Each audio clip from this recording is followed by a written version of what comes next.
Welcome to Murder by Nature, where we discuss true crime, mysterious disappearances, and unsolved cases. I'm Jasmine Hernandez, your host. Okay, so let's just jump into the elephant in the room right now. I don't know what happened. I wanted to do 2 episodes last week. It was Halloween weekend. I was so pumped, and I just couldn't get to it. I work full-time. So I work full-time in digital marketing, and we had an event last week, and I was trying my damn hardest to get everything done and recorded before I left that Wednesday to do my podcast for that week. And I just couldn't. And then I was beating myself up because I'm like, oh my God, it's Halloween weekend. I need to get this done. And I ended up going into a severe burnout. And I put so much pressure on myself, I got sick.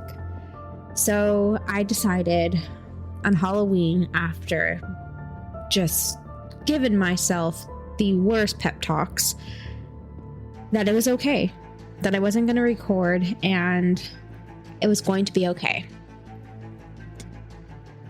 And I feel like I kind of failed at that because I was not okay. I was so upset with myself and just severely disappointed that I didn't get it done, because I wanted to get it done. I wanted to release 2 episodes, Halloween and spooky season. I mean, come on, it goes hand in hand with this podcast, and I failed.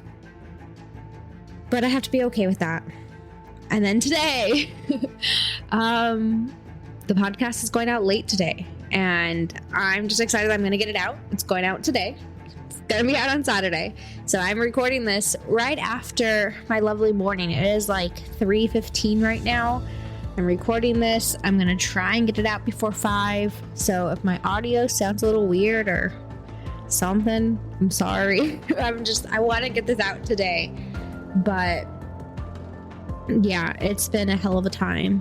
Saturdays, especially right now, it's football season. My kids play football, and my son had a game today, and they were amazing. Oh my God, I was so excited. So they were doing great, and they won. So we got home a little bit late after going and getting some food, and now I'm recording. So bear with me as I try and figure out busy season at work and podcasting, because this is something that I love. And we have had so much growth. We have 3,600 listeners. Like, damn, we've only been doing this for a few weeks, and here we go. So with that and that lovely spiel, we're going to jump into our references for today. We have toast.net, Wikipedia, DeborahBrookMedium.com, Saltwire, Daily Mail. We have VOCM.com, YahooNews.com, and The Cinematic. And with that, we're going to jump into our episode. Growing up, life gets hard. You must pay bills, take care of yourself, feed yourself every day. Some will stay at home while they go to school and finish college. Some will work and go to school at the same time. And some, fortunate enough, will live in dorms on campus while they finish their degree. But some will move in with roommates to help split the cost to keep a roof over their heads and make it through college. Loretta Saunders grew up in a Christian household. They didn't own a television and would sit around the table reading scriptures from their Bible every night. The girls weren't allowed to wear pants or cut their hair due to their religion. And Loretta grew up with an indigenous ancestry and had strong ties to her culture, which led her to the path that she found growing up. The Saunders were a family that you would watch on TV. They were close-knit and spent summers on the road, going through and frog catching and much more. As the children got older, their parents would allow their friends to join them on the trips, though. And it wasn't long before the Saunders children discovered alcohol and drugs. From the outside looking in, the family seemed like the Brady Bunch, one big happy family. But in the shadows, there were more that met the eye. The girls were being molested by a couple of their cousins during these trips, and when they went to their mother for help, she didn't believe them. She told them that she didn't want anyone else to know about the abuse and keep it on the hush. As Loretta reached 15, she decided that she couldn't take it anymore and moved out of the house. The trauma of her childhood, it just was too much for her. So she turned to drugs and alcohol. Like most, I was wondering how a child at 15 would be able to live on her own, but it turns out that she was able to collect welfare from Choices in St. John's. And as her sister turned 15, she also left the house and moved in with Loretta. As both girls were on their own, they struggled with addiction, sexual abuse, physical abuse, and just a lack of education. Now, this entire period of their life was a dark one. They didn't really know how to get by. And when they were trying to get by, it wasn't enough. And I feel like as teenagers, a lot of us end up in this time period of our life. I know I got to that point where I was just trying to just get by, and I turned to drinking and all of this and boys. And I think the difference is I had my parents there to help turn and guide me somewhere else. As with Loretta, she was on her own. So after some years had passed, Loretta decided to make her way back home and go and finish high school. And she did. Quickly after graduation, she applied to St. Mary's University in Halifax. And I may be saying this all wrong. There's a lot of questions, a lot of words in here that I may get wrong. So just bear with me as we go through this. I'm researching the ones that I don't know very well and trying to make sure I get those right. As she was applying to St. Mary's, she was accepted. She knew that this was the next step within her journey to law school. And as she attended school, she knew she wanted to study criminology and decided that on her honors thesis, she would be focusing on the missing and murdered indigenous women in Canada. During her research, she discovered that hundreds of First Nations women and girls went missing or were killed in Canada. The New York Times reported that 1,181 Indigenous women were killed or disappeared across the country from 1980 to 2012, and according to 2014's report by the Royal Canadian Mounted Police. So that's a lot of people, a lot of women and children that she wanted to get their voices out. Now, Indigenous advocates and the report say that the number is probably far higher since many deaths never went reported. We don't even know how many people actually were kidnapped or murdered. Like, there's so many people that I feel like when this happens, if they were like Loretta during that time, no one would have even batted an eye. Now, for Loretta's thesis, she began researching the murder cases of three different individuals, and we're going to jump into those real quick. Now, as we dive into these cases, please know that my pronunciation is not going to be the best. But the three murder cases that she was focusing on were of three Nova Scotia Mi'kmaq women, Nora Bernard, Tiana Brooks, and Anne Marie, and I'm not going to be able to pronounce this, Pikachu Aquash. That's how it looks. Again, not going to be able to pronounce a lot of these words. Nora was 72 years old. She was an older woman from Millburg First Nation near Truro and a residential school survivor. She filed the largest class action lawsuit in Canadian history against the government. This resulted in nearly 79,000 residential school survivors receiving basically checks. They're getting checks back from issues that happened. Now, Nora ended up receiving $14,000 from the settlement, and in 2007, her grandson, Jason, a heavy drug addict, punched her several times and slit her throat when she refused to hand over more money for drugs. A judge ended up sentencing him to 15 years in prison for the murder, but the Parole Board of Canada released him to a halfway house in 2018. However, he did end up violating his release terms and was again in police custody. Now, Brooks, 36, was originally from Millburg First Nation as well, and she resigned in Halifax. She had a history of drugs and prostitution, and an unknown person or persons murdered her in 2009, and her case still remains unsolved. Now, Anna, 30, joined the American Indian Movement, AIM, near the 1970s and was shot to death in 1975 by another AIM member who thought she betrayed them.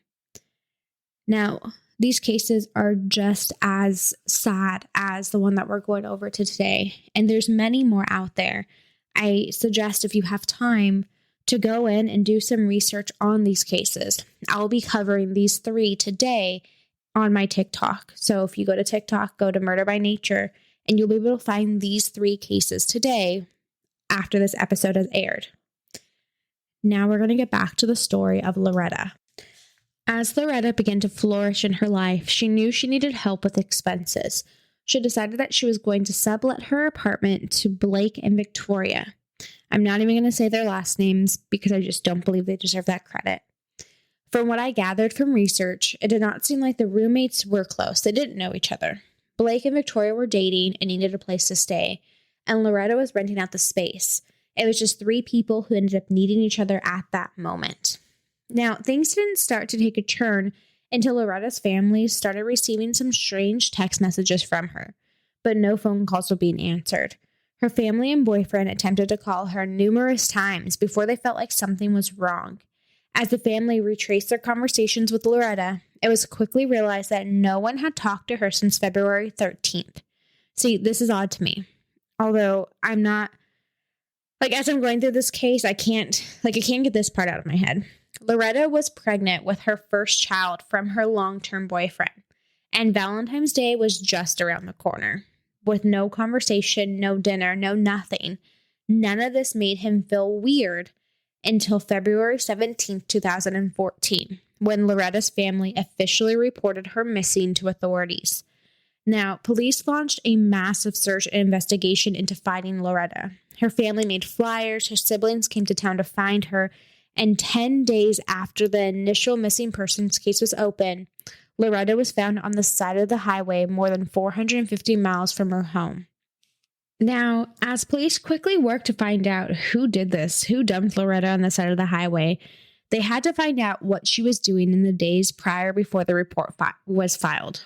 Little did they know that the Ontario Police Department would find Blake and Victoria driving around in Loretta's 2000 Toyota. This raised a lot of red flags for the people that were working this case, and as police continued to search the couple, they also found Loretta's cell phone, bank cards, identification card, and other relatively minor personal belongings in their possession. The police quickly ended up arresting the 2 for theft of the vehicle. It wasn't until Blake confessed to murdering her in his journal while in jail that the theft and the police quickly changed to first-degree murder. So let's go back a little bit. We're going to go back to the days just before to tie everything together. Now, Loretta and Blake and Victoria, like I said, they didn't know each other. Loretta actually ended up finding the couple on a classified site when looking to rent out her apartment. Since finding out that she was pregnant, Loretta was going to move in with her boyfriend, and she thought it would be easier to make some extra cash. Mind you, as we said in the beginning, going to college is expensive. So she thought, I'm not going to be here. Let me rent out my apartment and see if I can get some extra money on it. They're having a baby. She's finishing school. She plans to go to law school. There's so many missing pieces in this that she's just trying to fill a little bit. But unknown to her, this would cost her so much more in the end. On February 13th, 2014, Loretta had enough. She couldn't get rent from the couple over the phone or in text and decided that she was going to stop by the apartment. She told her family that she was going to go get rent, and if they didn't have the money, she was going to tell them to leave. When she got to the house, there was no one home. She quickly called them and told them that she couldn't do this anymore and that they had to go. Now, Loretta waited for the couple to return home. Again, she needed to either pay rent or make them leave, and she wasn't very confrontational when it came to this stuff, so she just waited.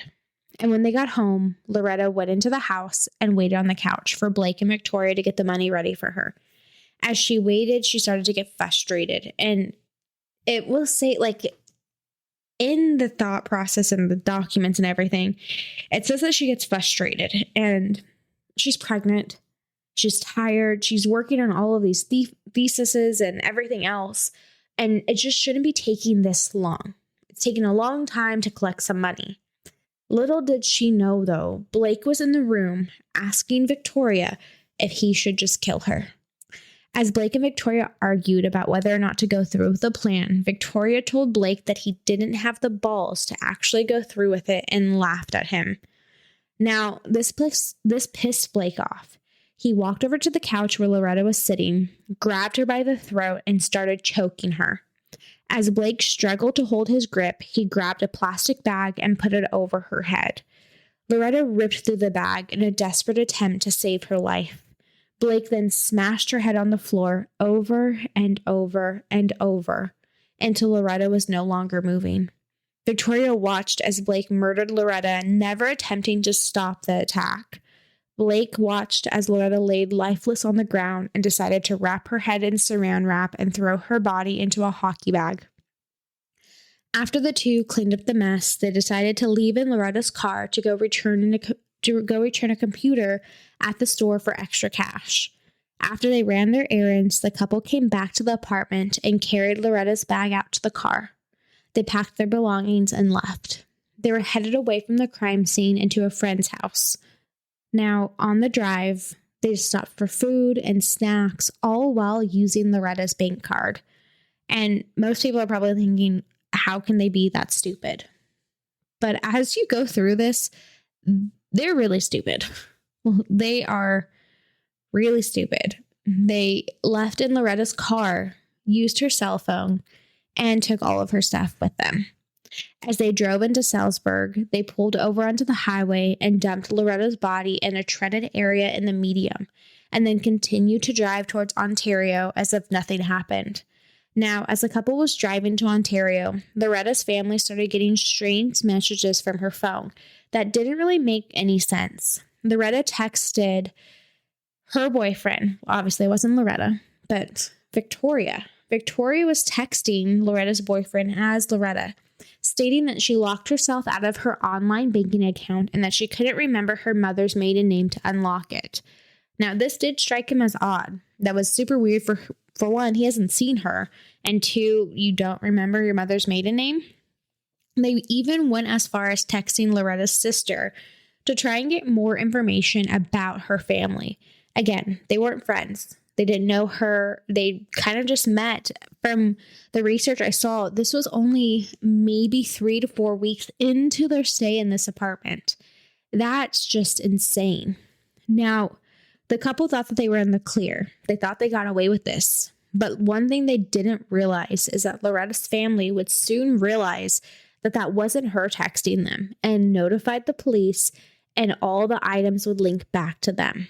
The day after the missing persons report was filed, police were able to track down Blake and Victoria by the bank transactions and the cell phone data. On February 18, 2014, the police made contact with the couple by phone. But instead of giving them their information and just, oh yeah, we went out of town, like yada, yada, yada, the two decided to provide fake names, fake date of birth, and stated that they were in Prince Edward's Island. And with police having the information that they already had, they knew that they were in Ontario. They followed all of the data. They alerted the police force. Now, they didn't know in that moment that this would end up being the murderers, but they did know that they had to bring this couple in for questioning, as they were the last known to speak to Loretta before she disappeared. When the couple was pulled over, they were initially arrested for completely different crimes, for the stolen vehicle, the bank cards, etc. It wasn't until they were in jail that the police know that they actually committed the murder. Now, Blake and Victoria both pled not guilty to the charges against them initially. They pled that she knew that they had the car, they didn't know what was going on with her, yada, yada, yada. But the days before the trial was set to kind of start in April 2015, Blake pled guilty, whereas his girlfriend pled guilty to a lesser count of second-degree murder. They don't know if maybe their conscience just got the best of them, but Blake was writing in his journal while awaiting trial about the murder. And since the couple pled guilty, they would not go to trial. Instead, they would go straight to sentencing, sorry. So because they pled guilty and you don't actually have to go to trial anymore, you're just sentenced. And that is kind of where a lot of this information started to come out. During their sentencing, they both apologized in court. Blake added that Loretta was super kind to him in the short time that he knew her. And they had the parole there because they're trying to figure out what's going to happen with them. And the parole's decision, like it was their, like kind of like how we have a jury and everything, something similar like that. They didn't buy it. The parole person said that there was video evidence of Victoria and Blake discussing murdering Loretta 5 days prior to the murder. 5 days. They were planning this because you have to remember she's been calling and texting and asking them for this money that they didn't have. And in the video, Victoria talked about acquiring 3 cats since renting the apartment, which Loretta didn't appreciate. She decided that killing the victim, as she and Blake didn't like each other because of the cats. So let me back up. In the 3 weeks that they've lived in this apartment, Victoria decided to bring on 3 cats. And when Loretta found out, she was really upset. She didn't appreciate that they had cats in the building that wasn't in their contract, all of this stuff. And Loretta and Blake got into it over these cats. So this video, they're talking about murdering Loretta because of cats. That's where it came from first, because of the cats and because Blake didn't like her because of these cats, which just boggles my mind. Now, Victoria said that she was drunk and using drugs when this video was recorded. She claimed that she was surprised when Blake attacked Loretta, but during the investigation, police were able to find the information that indicated Victoria knew the attack was planned and took action to keep Loretta in the apartment for Blake to finish the job. Blake and his attorney, however, tried to get a mistrial in the Nova Scotia Supreme Court hours before he pled guilty. Blake's lawyer, Terry Shepard, claimed that journalists were tweeting information not allowed that might taint the jury pool. Now, the judge, though, rejected his plea for a mistrial, and he still instructed that the press not to report about the change or the challenge of cause and ban any mention of the mistrial until the case was dealt with. Now, again, this wasn't a super trial. It wasn't something like that. It was just sentencing. And Blake was found guilty as charged and sentenced to life in prison without the possibility of parole for 25 years. Victoria was found guilty of second-degree murder because she didn't technically murder her.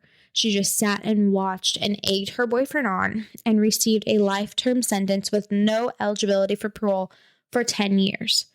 Now, you would think that this is the end of this story. And as much as I hope that it would be, and that they would be sentenced and Loretta's family would get closure, it's not. I just want to kind of preface this with Loretta was 3 months pregnant when her life was taken, over 430 Canadian dollars. 3 months pregnant and her life is worth $430, which is just mind-blowing to me. It's mind-blowing that people just kind of get off on this and they continue to do it. Even now, we see tons of murders happening. But, I mean, I guess that's why we tell these stories, to bring these victims to life and for people not to forget about them. Because a lot of the times when I'm going through this research, there are cases that I've never even heard of. Cases that are so traumatic and so sad, but they're never even heard of. In 2017, Victoria attempted to withdraw her guilty plea, but it was denied. In February of 2020, Victoria applied for a package of escort and temporary absences for personal development for rehabilitation purposes, and she wanted to attend the Healing of 7 Generations in Waterloo, Ontario, an organization that aims to help Indigenous people suffering the intergenerational impacts of residential school systems. In February of 2020, the board approved only one escorted temporary absence, having found her presentation at the hearing to be problematic and concerning, notating her disclosure to continue remaining in contact with her co-accused. The victim's family, though, however, was outraged. They contacted the Healing of 7 Generations, who decided, due to the severity of the crime against the victim, that they would ban her from accessing their services for the duration of her sentence. As a result, the temporary absence was not authorized by the institutional head. So, with this crime, Loretta was an Indigenous woman. She was an Inca woman. And Victoria told the board that her grandmother was an American Cherokee, but her claim had been questioned. The board told her, "You have no knowledge of where they resigned or if any of your family members had any experience with the residential school system, the 60 Scoop, or the history of self-harm or suicide. the board noted in her hearing for February 16, 2020. Where the file of information that challenges the accuracy of your heritage, it appears to the board that you have made a connection or deprived benefit from your involvement in the cultural and spiritual events and ceremonies. And with that, in November of 2020, the board approved 2 escorted temporary absences to Victoria to attend programs at a community residential facility. Says that was the decision. Now, these have yet to be completed because of COVID habit, the pandemic. And the board said that Victoria expressed remorse numerous times during the hearing, but she showed no emotion in doing so. The board said that it was difficult to make the determination whether the remorse was sincere or just self-servicing. Now, Victoria has started her service of her life sentence at Nova Institution for Women in Truro, NS, but that didn't last long. A verbal disagreement with another inmate got her transferred to another prison in Ontario and was classified as high security. She has since managed to work her security level down to a minimum, which this isn't the first time that she's done something like this either. Before Loretta, she was threatening people previously. So I don't know. It is the board's opinion that Victoria will be present to an undue risk to society if she is released. And they've said, further, her release, it will not contribute to the protection of society by facilitating her reintegration into society as a law-abiding citizen. So that's where that is. She's still in jail and she's up for parole in 2004. You know what I mean? 2024, not 4. Now, the National Inquiry into Murdered and Missing Indigenous Women and Girls held hearings across the country, and the Saunders family was the first to testify in Mempertu First Nation in Cap Breton in late October of 2007. Loretta's mother, Miriam, discussed how different investigators treated her daughter's case when they thought her daughter was white. They would speak to her regularly until they discovered that her daughter was Native American. Miriam Saunders began to get aggressive and demanded answers to her daughter's death, and afterwards she started talking to a family liaison officer. And I see this across the board in so many cases, just in the cases that we just seen in the last few weeks, if you're following us on TikTok. When you're a woman of Native American heritage, when you're a woman of color, your case is getting treated so differently. And I see it day in and day out researching these cases, the way that the officers respond to things, where you're at and how they're going to kind of tackle that. And this is something that we saw in this case. Now, I will be posting pictures to TikTok of Loretta, so you will be able to see her. And you can see why they thought she was white in the beginning and why this case got so much headway that first day. I mean, this was really solved in a day. Now, after her sister's burial and her brutal murder, Delilah Saunders carried out her sister's legacy and became a strong advocate for missing and murdered Indigenous women and girls. She continues on this journey, and she's even wrote in a blog where I've gotten some of my information. That's where I quoted her blog up front. So I decide, if you're interested in this case, to continue researching it, be a voice, be an advocate, and keep pushing. Make sure that you're standing up for those that can't, and make sure that when you see something that's out of the ordinary, to always step up, no matter what that is. So with that brings us to the end of this episode. As always, thank you for listening to Murder by Nature. If you enjoyed our show, please rate us and review us on Apple Podcasts, Spotify, or any streaming platform you're on. And be sure to come back next Saturday for our new episode. I will have one next Saturday. Until then, I am your host, Jasmine Hernandez. Don't forget to stay safe. Don't get murdered or murder people, you lovely humans.